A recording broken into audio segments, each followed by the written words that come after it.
eu venho de uma formação mais forte em sociologia.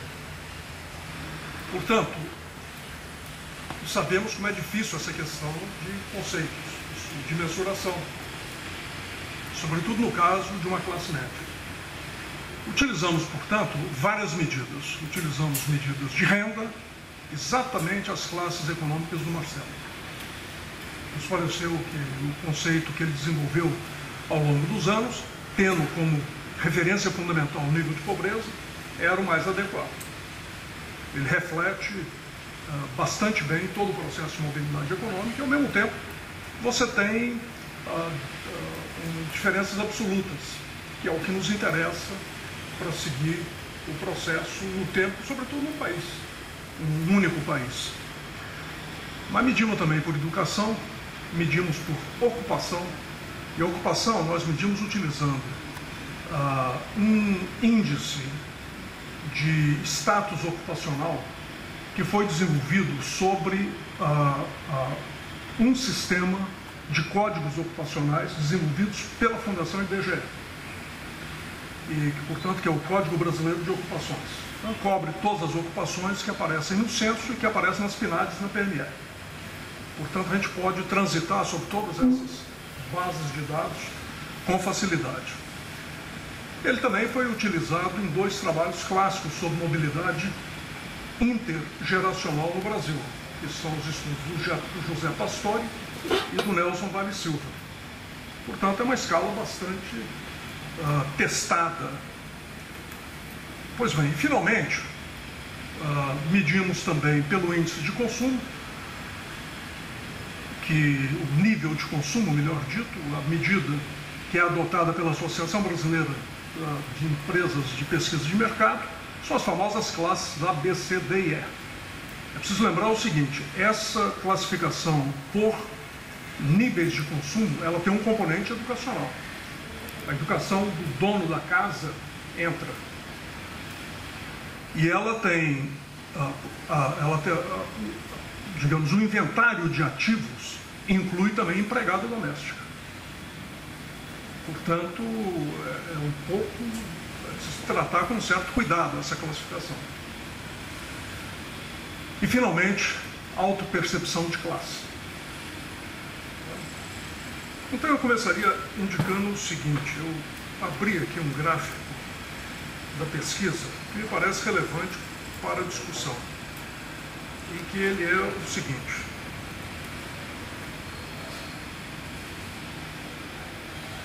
Nós perguntamos de duas formas a autopercepção de classe. Em primeiro lugar, pedimos às pessoas que dissessem de maneira espontânea a que classe elas pertenciam. E compilamos todas as respostas que foram dadas. Nessas respostas, depois, em seguida, demos uma pergunta fechada. Há uma alta correlação entre a identificação espontânea e aquela utilizando uma pergunta fechada. Uma alta correlação. Quando comparamos as duas, aí você pode ver os movimentos que as pessoas fazem. Isso é, na verdade, o que você está fazendo em termos de mensuração é confrontando uma declaração espontânea com uma escala que, de uma certa maneira, desnuda a pessoa. Então, que você tem um movimento de muita gente que espontaneamente acha que é de classe média, se diz de classe média, e quando confrontada com uma escala fechada, ela se move para mais baixo. É como se ela perdesse frente ao entrevistador. Não é? Tivesse se mostrando acima do que ela é. Então, esse movimento você percebe, ela vai para baixo. Mas o fato é o seguinte, não é a maioria que se declara de classe média. Quando você faz uma distinção entre classe média baixa, dá aproximadamente as mesmas proporções, 25% e 25% da população. Eu chamo atenção para essa questão da classe média baixa, porque, no fundo, ela corresponde àquilo que é o problema fundamental, na minha opinião, do trabalho que vocês estão fazendo no Banco Mundial, que é a questão da vulnerabilidade. Eu me explico. Quando falamos em classe social, nós pensamos fundamentalmente no modelo de independência no tempo. Ou seja, falamos em mobilidade intergeracional. Por quê? Porque o conceito da mobilidade intergeracional traz consigo uma ideia de sustentabilidade maior do que o movimento ao longo do ciclo de vida. Pode ser verdade ou não, mas via de regra parece ser. Portanto, essa é a questão fundamental, como medir quem continua vulnerável ou não. Do ponto de vista de autopercepção, essa é a classe média baixa. Esse é o grupo vulnerável por excelência. Esse é o grupo que pode, numa crise econômica, numa reversão até mesmo de história familiar, cair na pobreza. Pois bem, é muito curioso que quando confrontamos todas essas mensurações de classe social, quer dizer, renda, padrões de consumo, educação e ocupação, a distribuição que mais se coaduna com a autopercepção de classe é a ocupação. A razão é simples, a ocupação é um excelente proxy para a renda permanente. Por quê? Porque você tem aí dentro componentes fundamentais de manutenção da renda, portanto, de menor vulnerabilidade. Quando você tem uma ocupação, você tem, em primeiro lugar, uma educação específica para aquela ocupação. Você não está no pool geral das pessoas que têm um nível genérico de ocupação. Se você é médico, você não pode construir pontes. Se você é engenheiro, você não pode operar. Ou seja, todo o conjunto de atividades que você pode desenvolver já estão determinados pela sua educação ocupacional, digamos assim. Isso é verdade até os níveis mais qualificados da mão de obra manual. O Lula, por exemplo, ele tem uma formação, uma educação ocupacional que é ser ferramenteiro. Não é? Portanto, ele tem um treinamento específico para aquilo. Ele não poderia ser um pedreiro, por exemplo, embora o nível de educação seja o mesmo. 5 anos de curso primário. Segundo lugar, porque a ocupação implica em barreiras à entrada. E não apenas educação. Você tem educação, você tem regulamentações de profissões, você tem sindicatos, você tem, enfim, um conjunto de barreiras à entrada, ou de reservas de mercado, tanto faz, que garantem quem está ali dentro, é menor a vulnerabilidade. Pois bem, se olhamos em termos de ocupação, a questão de classe, não é um fato uma das implicações que o Francisco apontou, que a mobilidade intergeracional na América Latina é muito baixa. Ela pode ser muito baixa na América Latina. No Brasil, ao contrário.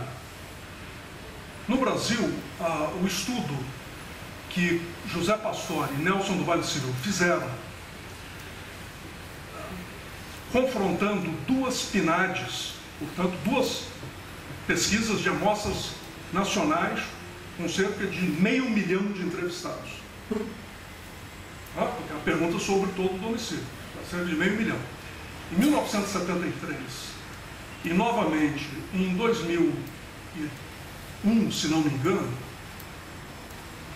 o suplemento da PNAD perguntou qual era a ocupação do pai quando o respondente tinha 10 anos de idade. Isso aí já levanta uma questão da mensuração que vocês fizeram. Eu perguntei ao Miguel, no momento que vocês falaram, a pesquisa pergunta sobre os ativos, o equipamento que existia na casa quando você tinha 10 anos de idade. E eu perguntei, sua casa tinha 1 ou 2 rádios?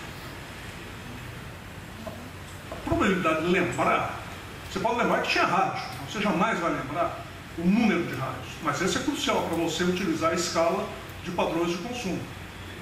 O número de rádios é diferente de apenas ter ou não ter. Tá certo?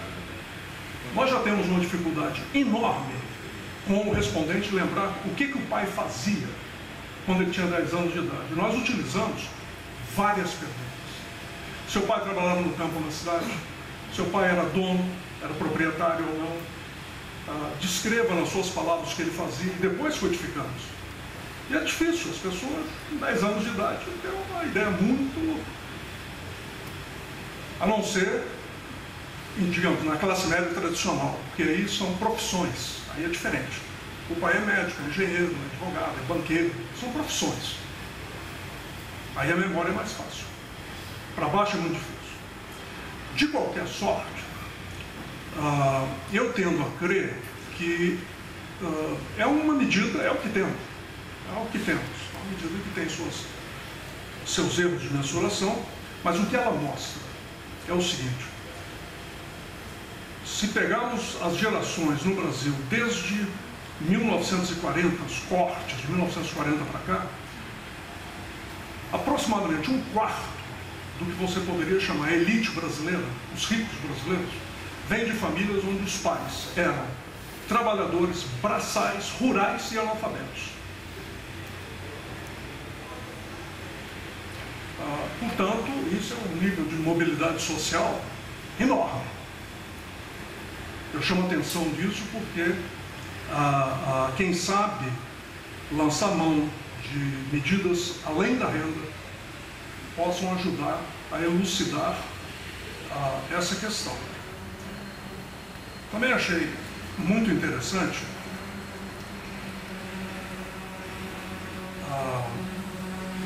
o que consiste ser de classe média.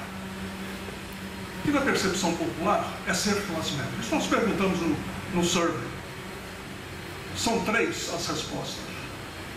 Primeiro, ter educação universitária. Segundo, ter casa própria. E terceiro, ter renda estável. Não é ter renda alta, é ter renda estável. Algo que depõe muito a favor da conclusão do Marcelo, de que a carteira assinada é um excelente indicador do status de classe média, pela estabilidade da renda. A casa própria é fundamental, porque esse é o único patrimônio que a maioria das famílias vai adquirir ao longo de todo o ciclo de vida. E, portanto, isso pode ser utilizado, é um indicador fácil, de mensuração fácil, pode ser utilizado. No caso da educação universitária, se utilizamos educação universitária, obviamente, o tamanho dessa classe média diminui enormemente. Dá uma ideia. Por um critério de renda do Marcelo,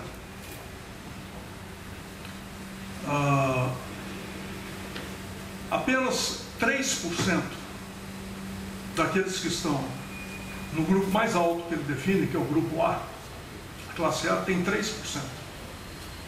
Se vamos para a educação, vamos para 13%. Se vamos para consumo, vamos para 24%. Portanto, há aqui uma discrepância muito grande entre esses índices de percepção, dependendo de como se mensura quem está ou quem não está na classe média. Se for por consumo, padrão de consumo, é certo, casa própria, cresce enormemente o número de pessoas que se consideram de classe média. Se você tomar educação para me repetir, cai enormemente. Portanto, aqui também, novamente, o meu comentário é no sentido de que a utilização de mais indicadores, não muitos mais, mas um pouco mais, pode ajudar nessa definição. São vários os pontos que eu tenho muito mais a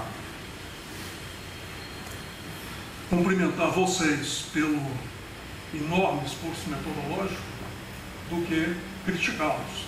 Achei realmente fantásticas várias das soluções que vocês deram. Excelentes. Acho que esse trabalho será uma contribuição muito grande. Gostaria de chamar a atenção também pelo seguinte: seria interessante estender um pouco mais a noção da mobilidade intrageracional. Nós temos aqui os dois conceitos que vocês colocaram muito bem. É mobilidade ou é volatilidade? Provavelmente, essa pergunta está correlacionada com a extensão de tempo que está sendo contemplada, obviamente. A mobilidade intrageracional provavelmente só faz sentido com uma noção subjacente de ciclo de vida. Porque sabemos que no final do ciclo haverá uma perda necessária de renda, de posicionamento, de status, seja lá o que se quer. As pessoas naturalmente vão ser ejetadas para fora. A probabilidade de ser ejetada, não para a pobreza, mas para o grupo mais vulnerável, que está logo abaixo da classe média, aumenta. Portanto, é preciso localizar isso ao longo do ciclo de vida, para que o conceito faça sentido. Finalmente,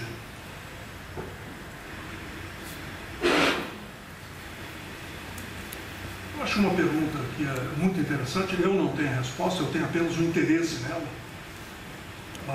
É uma questão que o Marcelo levantou logo no início da exposição dele. Na América Latina, nós estamos seguindo um processo inverso dos outros BRICS, né? China, Índia e Rússia, no sentido de que aqui a emergência de uma classe média é fruto de uma redução da pobreza e da desigualdade. Ao passo que lá, sobretudo na China, saímos de um estado quase que perfeitamente equalitário para o grosso da população por um aumento extraordinário da desigualdade de renda. Portanto, ser classe média num lugar e no outro deve ter implicações muito diferentes. E dado que hoje nós temos uma boa literatura, boas pesquisas a respeito da emergência da classe média, sobretudo na China e na Índia, quem sabe fazer um pequeno paralelo, né, um subcapítulo, pudesse elucidar essa questão. No mais, eu quero mais uma vez cumprimentá-los pela excelência do trabalho, tanto a vocês quanto ao Marcelo Neri, pela apresentação. Muito obrigado.